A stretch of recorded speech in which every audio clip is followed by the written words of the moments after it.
آتش پرست کو خواب میں حضرت محمد صلی اللہ علیہ وآلہ وسلم کی زیارت، ایسا معجزہ ہو گیا کہ پورا خاندان مسلمان ہو گیا۔ بسم اللہ الرحمن الرحیم۔ السلام علیکم ناظرین گرامی، ابن جوزی روایت کرتے ہیں کہ ہرات میں ایک سادات فیملی رہا کرتی تھی۔ خاتون جوانی میں بیوہ ہو گئیں، بچوں والی تھیں۔ تنگ دستی آئی تو انہوں نے سمرقند کی طرف ہجرت کر لی۔ وہاں پہنچی تو لوگوں سے پوچھا کہ یہاں کوئی سردار یا کوئی سخی مرد ہے۔ لوگوں نے بتایا کہ یہاں دو سردار ہیں، ایک مسلمان ہے تو دوسرا آتش پرست ہے۔ خاتون مسلمان سردار کے گھر گئیں اور کہا کہ میں آل رسول صلی اللہ علیہ وآلہ وسلم ہوں، پردیسن ہوں، نہ کھانے پینے کو کچھ ہے نہ رہنے کا کوئی ٹھکانہ۔ سردار نے پوچھا کہ تمہارے پاس کوئی نسب نامہ موجود ہے؟ خاتون نے کہا کہ بھائی میں ایک نادار پردیسن ہوں، میں سند کہاں سے لاؤں؟ وہ کہنے لگا کہ یہاں تو ہر دوسرا آدمی کہتا ہے کہ میں سید ہوں،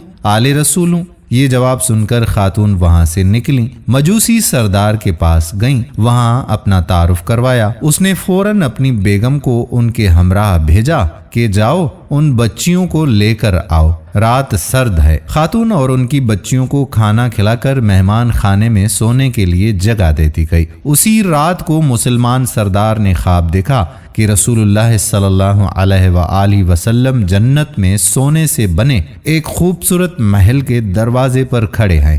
یہ عرض کرتا ہے کہ یا رسول اللہ صلی اللہ علیہ وآلہ وسلم، یہ محل کس کا ہے؟ آپ صلی اللہ علیہ وآلہ وسلم فرماتے ہیں کہ ایک مسلمان کا ہے۔ یہ کہتا ہے کہ مسلمان تو میں بھی ہوں۔ آپ صلی اللہ علیہ وآلہ وسلم فرماتے ہیں کہ اپنے اسلام کی کوئی سند پیش کرو۔ وہ شخص کانپ جاتا ہے۔ آپ صلی اللہ علیہ وآلہ وسلم فرماتے ہیں کہ میرے گھر کی بیٹی تمہارے دروازے پر چل کر آئی اور تو نے اس سے سادات ہونے کی سند مانگی، میری نظروں سے دور ہو جا۔ جب اس کی آنکھ کھلی تو وہ ننگے سر اور ننگے پاؤں باہر نکل آیا اور شور مچانا شروع کر دیا۔ وہ پردیسن خاتون کہاں گئی؟ لوگوں نے بتایا کہ وہ آتش پرست سردار کے گھر چلی گئی۔ وہ اسی حالت میں بھاگا گیا اور اس سردار کے دروازے کو زور زور سے کھٹکانے لگ گیا۔ گھر کا مالک جب باہر نکلا تو پوچھا کہ کیا ہوا؟ اس نے کہا کہ وہ خاتون جو اپنی بچیوں کے ہمراہ تمہارے گھر میں ٹھہری ہوئی ہے،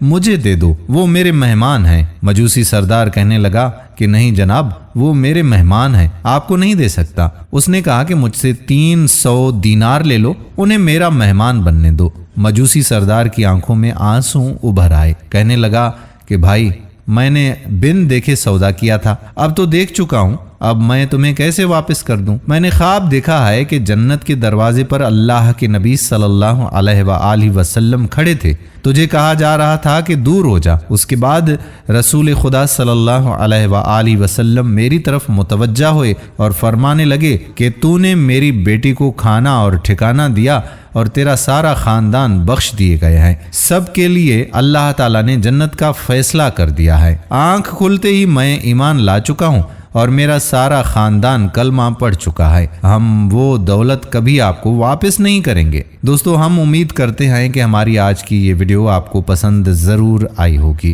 اللہ تعالی ہمیں صراط مستقیم پر چلنے کی توفیق عطا فرمائے، آمین۔ آنے والی ویڈیو تک اپنے میزبان قادر کلہوڑو کو اجازت دیجیے۔ اللہ حافظ۔